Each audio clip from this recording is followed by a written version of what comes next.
J'ai dit la semaine dernière que le succès serait la réouverture du détroit d'Ormuz, mais cette voie maritime reste bloquée. À Pâques, le président a sévèrement mis en garde l'Iran, exigeant la réouverture immédiate du détroit. Si Zewa lançait bientôt une opération militaire pour ouvrir le détroit, quelles forces militaires seraient réalistement nécessaires? Laissez-moi vous dire que nous avons la capacité d'ouvrir le détroit si nous décidons de le faire. Et ce que vous voyez maintenant, ce sont ce que j'appellerais les précurseurs des premières étapes d'une telle campagne. Il s'agirait de réduire la capacité de l'Iran à tirer des missiles et des roquettes sur les navires dans le détroit et de neutraliser ces vedettes rapides d'attaque. Considérez-les comme des vedettes rapides puissantes, équipées de moteurs hors bord, avançant rapidement pour s'infiltrer entre les navires et causer des dégâts directs. Nous poursuivons toutes ces embarcations. Nous utilisons les A-10 des avions, des hélicoptères d'attaque et des véhicules lents. Les plateformes à basse altitude sont efficaces. Nous sommes en train de les éliminer en ce moment même et nous détruisons également le stock de mines de l'Iran. Les mines sont dangereuses. Il y en avait des milliers au début de la guerre. Nous avons certainement déjà réduit ce nombre. Bien sûr, même quelques mines suffisent à bloquer le transport mondial. Tout cela est déjà en cours maintenant, car il faut réduire ces chiffres à un niveau bas avant d'envoyer des navires de guerre dans le détroit. Je ne sais pas comment l'amiral Cooper prendra sa décision, mais nous avançons bien vers tous nos objectifs. Il rouvre le détroit par voie aérienne et navale, où cela exige des troupes. Le détroit peut être rouvert par une campagne aérienne et navale, et l'utilisation de troupes terrestres se ferait par des incursions. Une incursion est une attaque avec un retrait planifié, sans intention de rester. La seule exception pourrait être l'île de Karg. Je sais que le président en a déjà parlé. Je pense qu'elle occupe une place unique dans la culture iranienne pour une raison. Si vous la contrôlez, vous êtes sur le sol iranien. Deuxièmement, c'est le point vital de leur approvisionnement en pétrole. En contrôlant cela, vous pouvez couper ce flux, nuisant gravement aux revenus, à l'économie iranienne, et peut-être même l'utiliser comme levier lors d'une négociation. Vous ne détruisez pas l'économie définitivement en détruisant l'infrastructure. C'est pourquoi je considère l'île de Karg comme une cible très lucrative. Nous l'analysons actuellement. Je ne sais pas si nous irons jusque-là. Charlie D'Agata, merci. Nous sommes avec l'ancien chef du CENTCOM, le général Frank McKenzie. Joyeuse Pâques, général. Pareillement pour vous, Ed. Il a fallu presque 2 jours pour retrouver l'officier système disparu, après que le jet dans lequel il se trouvait s'est écrasé dans une zone reculée et montagneuse du sud-ouest de l'Iran. L'officier d'armement se cachait dans une crevasse de montagne, d'après un haut fonctionnaire. Quelle est votre évaluation de l'opération de recherche et sauvetage? Alors, je pense que j'en tirerai 2 leçons, Ed. Premièrement, l'excellence de la force conjointe, notre capacité à réagir rapidement pour rechercher un membre d'équipage dont l'appareil a été abattu.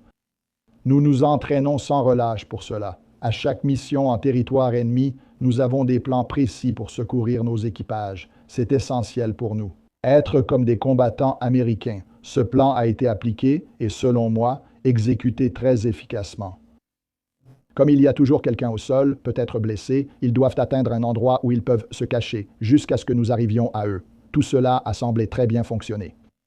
Et, vous savez, nous avons effectivement perdu quelques appareils lors de cette mission, mais je dirais qu'il faut 1 an pour construire un avion. Il faut 200 ans pour instaurer une tradition militaire où l'on ne laisse personne derrière. On accepterait de perdre l'appareil dans une telle situation. L'autre leçon, selon moi, est très dure pour l'Iran. D'abord, ils n'ont pas pu retrouver le membre d'équipage disparu. Ensuite, ils ont lancé un appel à la population pour le retrouver, offert une récompense et demandé des indices, mais cela n'a pas fonctionné. Et cela serait, je pense, peut-être un signe de mécontentement, mais vous ne pouvez pas être satisfait de cela si vous êtes un haut dirigeant à Téhéran ce matin. Vous savez, la garde révolutionnaire iranienne revendique maintenant la responsabilité des attaques contre des usines pétrochimiques aux Émirats arabes unis, au Koweït et à Bahreïn. Ils avertissent que leurs attaques contre les intérêts économiques des États-Unis s'intensifieront si les attaques contre des cibles civiles en Iran se répètent. L'Iran et ses alliés peuvent encore causer de sérieux dégâts. Ed, ils ont vraiment la capacité de causer des dommages significatifs. Ils n'ont pas la capacité de produire des effets à grande échelle. Et par là, je veux dire tirer des dizaines et des dizaines de roquettes, de missiles ou de drones. Cette capacité a été constamment érodée depuis le début de cette campagne. Après plus de 30 jours, je pense que le commandement central doit être assez satisfait de sa situation actuelle. En fait, Ed, quand j'étais commandant du CENTCOM, si on m'avait présenté cette situation en 30 jours, je l'aurais rejeté comme étant trop optimiste. Donc nos actions ont eu un effet positif. Les effets de nos actions vont se poursuivre. Il leur sera de plus en plus difficile de lancer des missiles et des roquettes. On n'atteindra peut-être pas zéro tout de suite, et je pense qu'il faudra encore du temps, mais tout le monde en est conscient. Je pense que nous sommes sur la bonne voie. La campagne progresse bien, et le rythme devrait s'accélérer chaque jour. À propos de votre point précédent, le président a dit quelque chose d'intéressant à Fox News ce matin, révélant pour la première fois que les États-Unis, au début de cette année, ont envoyé des armes aux Kurdes dans le nord de l'Irak et de l'Iran pour être utilisées par les manifestants. Il a suggéré que l'envoi visait à inciter le peuple iranien à se révolter.